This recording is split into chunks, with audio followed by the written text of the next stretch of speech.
Hello, welcome back to my showing of BankShot basketball. This is the video where I'll go through a little bit of gameplay. I do need to correct something from the first video that I put out already. I said pull the fast action, or the fast break deck for how you play out your quarters, and it should have been the action deck. That is where you pull them. So to get this game started, again, you start with 36 of the action deck equals 6 minutes for your quarter. And then you subtract the pace of play. And in this case, -2 from the Cavs. Boston is a 0 on pace. So we're basically looking at 34 action deck cards to get started. So I've got that. I've got some fast break cards here, which help decide the play, how it works. I do want to show one more thing before I get started. And as I said, this is the traditional game board of 10 players on a, or I'm sorry, or 10 cards, 5-on-5 on the court. But BankShot has something that I just absolutely love, which is this big, huge board here. This board allows all 10 players, and I know sometimes you have 12 on an NBA team that get in a game, but generally 10 see the court. So you get all 10 players on the court. Top level, you can see the away team has, the point guard, shooting guard, center, small forward, power forward, and then it includes a G3 and G4. So your backup point guard, your backup shooting guard. Second level of this has the backup center, the backup small forward, the backup power forward. And I will show you during gameplay how that would come into play. I love it. And then continuing on the second line, you got the home team now, the backup center, backup small forward, backup power forward, the starting lineup down there on the bottom row, along with the backup guards. Again, I've used this several times. This allows you not to worry about substitutions. Yeah, you may have a backup center in the game right away on the first card, but it really, in the end, when you look at your statistics, and please go take a look at some of the games I've already played that I put up there, you will see that it works out statistically. I absolutely love it. Those of you who play hockey, one of the things that we all hate is the line shifts. So much of that with NBA, it's the substitutions that you have to keep an eye on consistently. And this takes into play minutes play.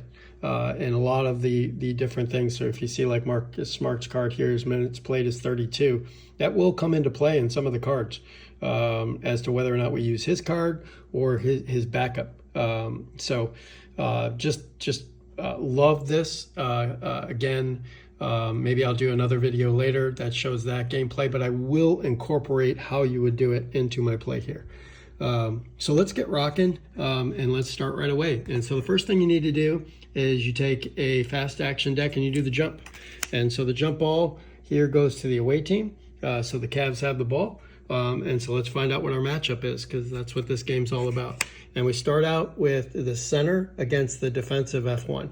Now, how this works is, so which one do I go look at, the center or the defensive F1?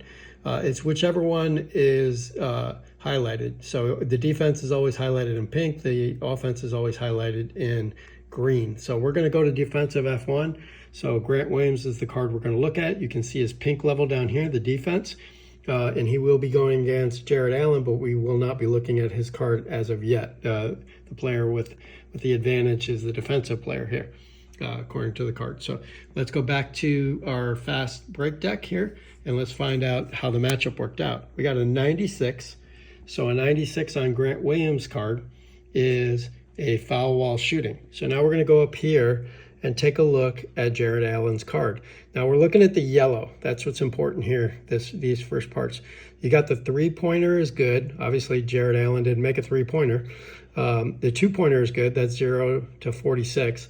The three-pointer missed. That is not made. I made that mistake. It's three-pointer missed is a 47, so it looks like maybe he only took one shot all year. And then the two-point missed is 48 to 99. So let's take a look and see what happens as we go again to the fast break card here. So the 50, so we go back to Jared Allen's card, and the 50 is in between that two-pointer missed. So 48 to 99. So he misses the two-pointer, but he's fouled by Grant Williams, and we'll head to the line for two shots. So how do we figure out the free throws? So you see the free throws up in his offensive card up here. So that is good. He's got the G all the way to 72. So 0 to 72, basically Jared Allen is making his free throws. So let's shoot the first one, 61. It's good. He'll shoot the second one, 96. He missed it. So now we've got a rebound that we have to do. So he missed the second shot. So we're going to go with a fast break, or I'm sorry, an action deck card. And we look down at the rebound. It says offensive F1. You will notice on some of these that it will key in on a free throw rebound. This one does not. It happens to just say offensive F1. So that's grabbed by Okora, and the Cavs have control of the ball. So we'll start again with a fast action deck card. Sorry, an action deck card. So again, we've got F1 going against the defender. So in this case, we got Isaac Okora, the F1, going against defender. So that means he goes straight against F1, F1 against F1. So again, Grant Williams is in play. And again, since the defender is highlighted, we are going to use the defender's card. So let's find out what happens here. We get a 66 this time. And on Grant's card, a 66, sorry for the glare, is a basket. And now you also see an A, 46 to 57. So you go right back to the card if it was a 66. So if it happened to be between 46 and 57, which it is not, there would be an assist. So the basket is good by Okora, but there is no assist. If there was an assist, I just want to show this so I make sure I get the assists in there. You would go up to the card that you pulled, and you can see the score on an assist. I'm sorry, the assisted by is what you would look at. It would be an F2 or a center. Now, the reason it gives you an or is just in case the player, the F2, made the shot. In this case, Okora was the F1, so the F2 would have been Mobley. So Mobley would have gotten the assist had that fell into that range. Mobley would have got the assist on Okora's basket, but he didn't because it didn't fall into the range. But that's how you do the assists off of a basket that way. There's other ways to do assists, and you'll see those hopefully here. But that's what would happen in that scenario. All right, so let's go back. Boston's got the ball now. Let's flip it over and see what we got. Great. We got an F1 plus question mark versus the defender. So let's do our matchup first, and then I'll explain the question mark. The F1 is Okora, again, against his defender. So we got this, I'm sorry, they've got the ball. It's Williams against Okora. And F1 is highlighted in green, the offense is. So we're going to use Grant Williams' offensive style card, but we're also going to pay attention to the question mark when we look at this. So let's pull the card. First off, we've got a 13. 13 here for our percent dice. So let's go to Grant Williams. And a 13 is a fouled while shooting. So again, we're going to do that same exact play where we look at his yellow section to see what kind he got. See if he made the shot, got the and one or not. But we also need to look at the question mark. Now the question mark is here under reading on the actual fast break card. And it says player suffers injury, check injury result on next card. So if you were not playing a replay type game and you were just playing your own season, you would look at the injury card, and there's rules around that. I don't use these because I always do replays, but that's where you would flip to see if he was injured. So in this case, we're just going to move along on the card, but sometimes those readings have some pretty interesting stuff in them. If you look at some of the back ones, we got an away team called for a non-shooting foul on the next 2 home possessions. That's pretty interesting. You can also look at if we flipped over and looked at the injury, you would see he'd be out for the remainder of the game plus his injury. So in Grant Williams' case, we would take him out of the game and plus 0. So he would only miss just this game. That's how you do the injury piece of it. Excuse me. But let's go ahead and see what the result was of Grant Williams' shot. So we're going to flip a card, and we got a 3. So we go to his yellow section, and he made a 3-pointer, and he was fouled. So a 3-pointer is going to get a chance at a 4-point play here. We flip that card, 53. We go to his. He's good all the way up to 45. Now, a 2 to 8, he is when you hit 46 to 89, you have to look at the 2d6 result to see if he made it. So 2 to 8, he will make it. So we're going to flip another card, and it's a 12, so he missed it. So now we got a shot at another rebound here. So we'll go back up to our action deck, and the rebound is high at G1. So those of you who played SSG, you know that you go and look at Marcus Smart. On an offensive rebound, he's a 9. His opponent, Darius Garland, his defensive rebound is a 13. So the board goes to Darius Garland. So that's how you figure out the highs at each one. So now we got the ball belongs to the Cavaliers. And let's do a couple more here just to run through some of these. So now we got, oh, great. This is a great one to look at. So we got B1 or F1 versus defensive F1. Now, this is, again, something I love about this game, is it takes into account teams where you got LeBron James, who generally has the ball in his hands, or Ja Morant, or somebody like that, who's always got the ball in their hands, it seems like. So we look on the teams, and you're going to see different codes. You see the D here for Okoro. That will come into play. Sometimes he will pass the ball because he doesn't shoot as much. Jared Allen doesn't have one, but looky here. We got a B1 and a B2, and if anybody follows the Cavs like I do, those are the two guys right there who have the ball in their hands most of the time. And of course, Mitchell more than Garland when he's on the court. So this allows for B1. If you don't have a B1 on the court, then F1 controls this possession. But in this case, I do. So Donovan Mitchell is going to handle the ball against the defensive F1, and we've got a green highlight. So Mitchell, we'll be looking at Mitchell's offensive card to determine this possession. We flip our cards here. We got a 65 for our percent. We go over to Donovan Mitchell, and a 65 is a miss. Okay, so now in a miss, we've got to decide, did he miss a 2-pointer? Did he miss a 3-pointer? You'll see the missed 3-pointer is a 7 to 12. So let's see what he misses when we go to the deck. We're keying in on the 2d6 this time. It's a 5. Go back over to Mitchell's card. 7 to 12 would have been a missed 3-pointer, so he missed a 2-pointer. So we're going to go back over, and we're going to do a rebound.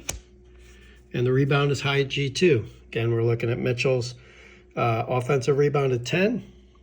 Tatum over at defensive rebound kills him with a 38 because he probably should be playing more of a forward position, but I just threw the cards out there.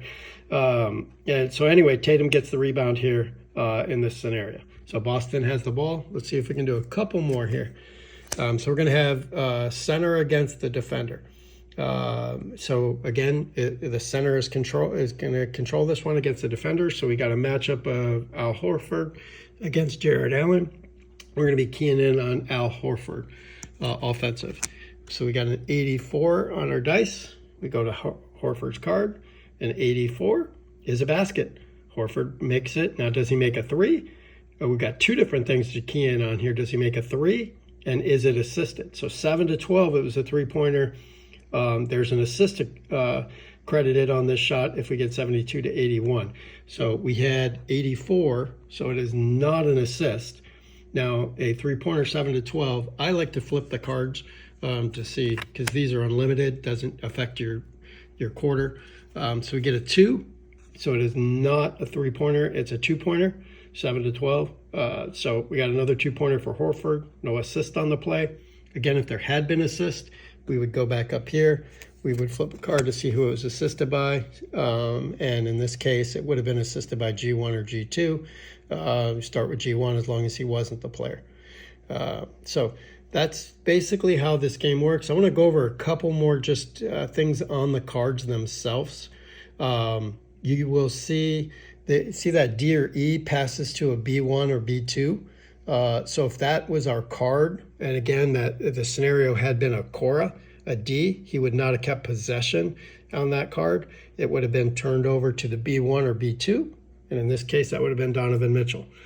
So again, it's making the game is making sure that the ball generally is in the hands of the playmakers.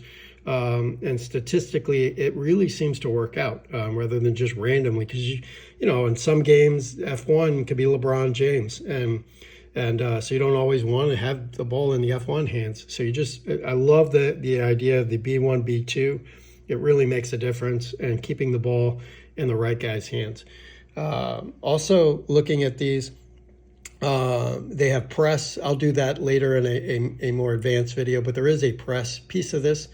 A score on an assist is if we happen to hit somebody's assist. Let's say a Cora hits a 34 to 42 on there. It's an automatic assist for a Cora, and then you would find out who the scorer was. In this case, G1 scores on the assist, and that would be Darius Garland. So you'd have a Cora to Garland for the basket. We've kind of already gone through the rebound. Sometimes you get things that you need to add in, like here we're adding in home. It gets a plus on the D6, so you would look at the D6 and add that in. So we're trying to get the ball to the home team a little bit more. Loose ball fouls are covered here, so if you do have a loose ball foul in your scenarios, you can go there. If you happen to have a turnover, you can see what the turnover was, in this case traveling. And again, if you end up doing a press, it tells you what happens in your press as well. And then looking at the fast break cards a little bit more on these, there is a 2D. There is the percent dice, which we've used a lot here. We did not use any of the 2D, or I'm sorry, just the D6, but it is there, and sometimes it has you go to that, and a 2D6. This keeps you just from rolling. Anybody who loves these cards like I do, the fast action cards, you don't have to use dice. You could just look at these. Again, look at sometimes there's a fast break involved, and in this case, if you did get a fast break, usually that's off of a rebound or a turnover. It's going to tell you to use the fast break.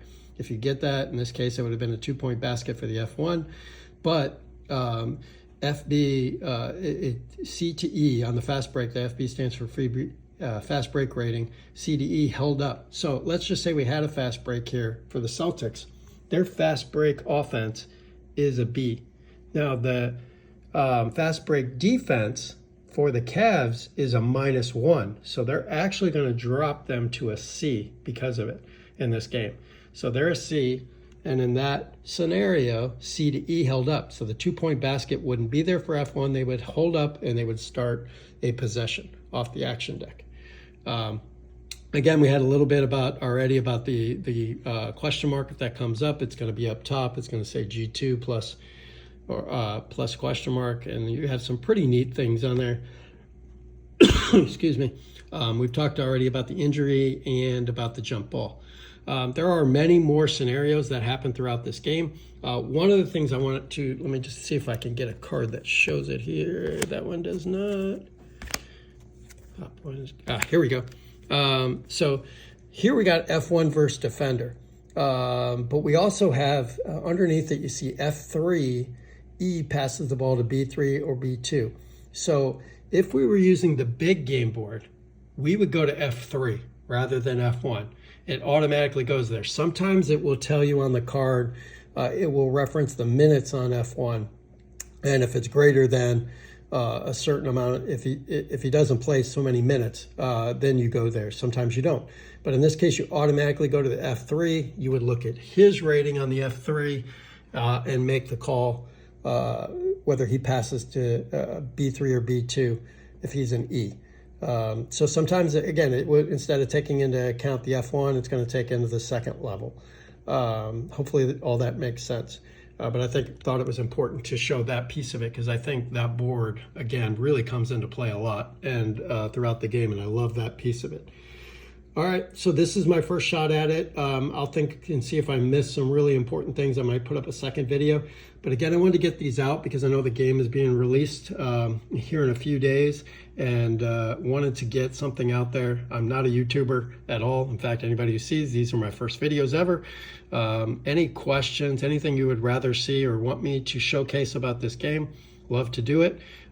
He's already put up all the different games that are available for this, or I'm sorry, seasons that are available for this. I was shipped this season already. You can see all the cards in there, which is really cool. And I've got every team in there from the 22-23 season. He lists out every player who played, which is really important to me as a replayer. You get every player on the team. As you go through the Cavs, you will see there's tons of guys here on the bench. You get one card for everybody who played for the team. You also get a card for everyone, you get a second card that is an overall card. So in the instance of a traded player or cut player, you would get what he did when he was on that team. You'll get another card for another team that he played for, and then you'll get a combo card. So really 3 cards for every time a player played. And if you played for 3 different teams, you're going to get even more cards. So again, for anybody who does replays, you want the card that they did for the team they were on. So I think it's really important to have that. Again, thanks for listening in and handling me on my first video like this. And any questions, let me know.